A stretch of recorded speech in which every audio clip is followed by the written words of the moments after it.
For generations, low attendance at Shabbat morning services has frustrated Reform clergy. And that's why, in the 19th century, Rabbi Samuel Holdheim proposed a radical solution: moving Shabbat to Sunday. In his day, if Jews spent Saturday morning at synagogue, they often returned to factories, storefronts, and offices in the afternoon.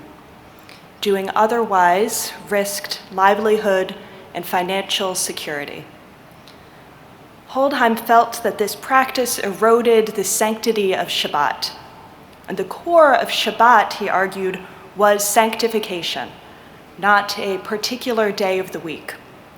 And so, if Sunday was Jews' only full day off work, then Sunday should become their Shabbat. A few dozen Reform congregations in Germany and the United States experimented with the Sunday Sabbath, including both Temple Beth-El and Temple Emanu-El. The Sunday Sabbath movement only lasted for about one generation in the United States.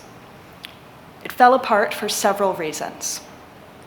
Recent immigrants from Eastern Europe had joined American Reform congregations, bringing more traditional voices.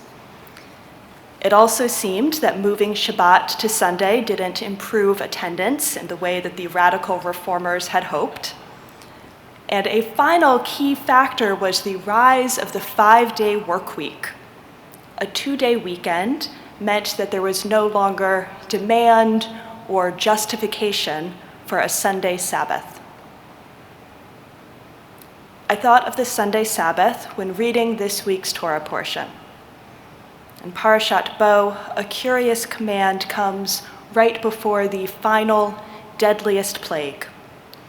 Exodus 12, verse 2. God tells Moses, "This month shall mark for you the beginning of months. It shall be the first of the months of the year for you." As the Israelites stand on the precipice of freedom, they are to start a new calendar. And though it's easily overlooked amidst the drama of the Exodus, this verse is crucial. This is God's first commandment to the Israelites. In Genesis, God commanded individuals and humanity writ large, but keeping this new calendar is the first mitzvah exclusively for the fledgling nation of Israel. No longer will Israel measure time against the length of Egyptian kings' rule. Freedom means managing our own time. A quick overview of the Jewish calendar. Our months are 29 or 30 days and begin on the new moon. Most years have 12 months, but in 7 out of every 19 years, we add an extra 13th month. And thus, the calendar is both lunar and solar. Holidays, which are connected to the agricultural cycle of the land of Israel, don't drift around the year as they would with a strictly lunar calendar. Hanukkah falls during the dark days of winter, and Passover falls during the early buds of spring every year. Along with our unique annual calendar, Jewish tradition weighs in on how we should manage our daily calendars. The Talmud opens with a question about time management. Me'emitai korin et Shema be'aravin. When do we recite the evening Shema? Rabbinic Judaism's principal text begins by asking, what time do we pray? How do we organize our days properly? In another Talmudic discussion, the rabbis imagine God's daily calendar. Rav speculates that God breaks each 12-hour day into 3-hour blocks. In the first block, God studies Torah. In the second block, God sits to judge the world, but as soon as humanity's corruption is undeniable, God hops onto the throne of mercy, thereby avoiding destroying the world. In the third block, God sustains the world, making sure things function.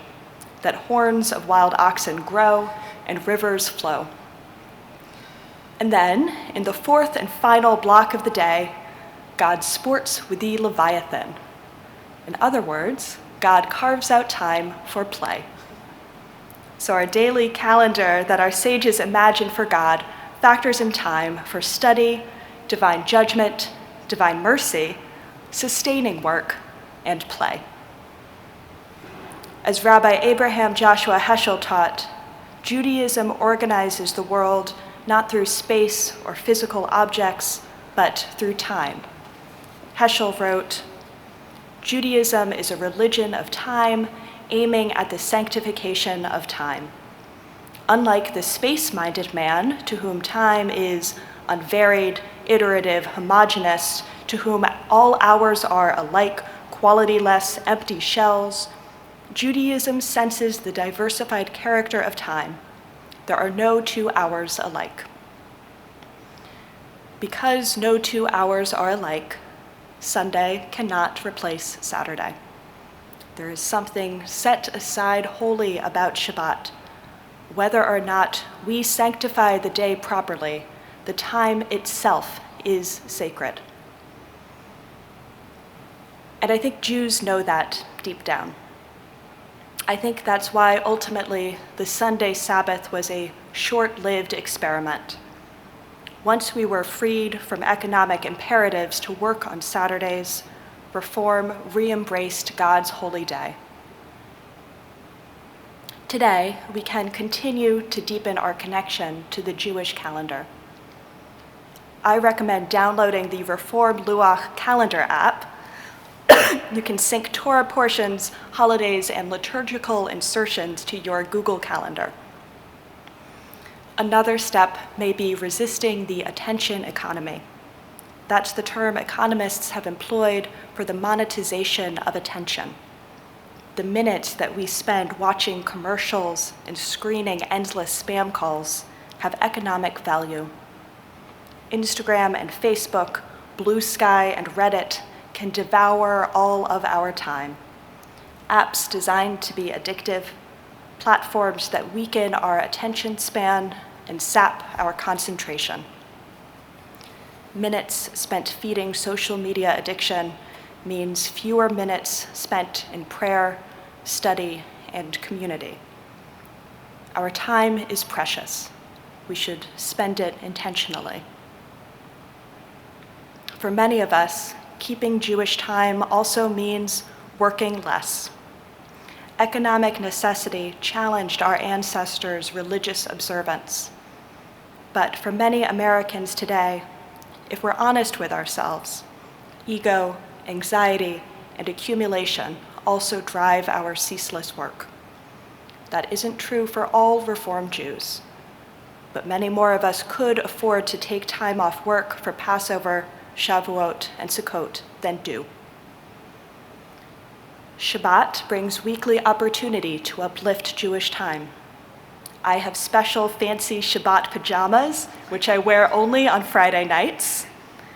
Some families only allow sugary cereal on Saturday mornings, special Shabbat cereal to make the day sweet. And of course, when it comes to sanctifying Shabbat, you can't beat the classics: leisurely meals with loved ones, long walks, and coming to synagogue. While we recommit to Jewish time at a personal level, we should also work toward structures that allow others to dwell in sacred time. We should advocate for laws and policies that allow workers time for religious observance, fair wages, adequate time off, and anti-discrimination protections that ensure people of minority religions can observe their holidays. We all need to reclaim and reallocate our time, for as Parashat Bo reminds us, that is what it means to be free. Keeping Jewish time is countercultural, and that is the point. Our sages point out the word lachem, for you, in the biblical verse. This shall mark for you the beginning of the months.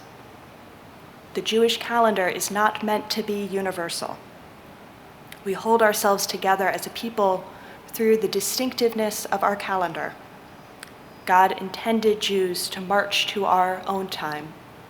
May we keep marching together. Shabbat Shalom.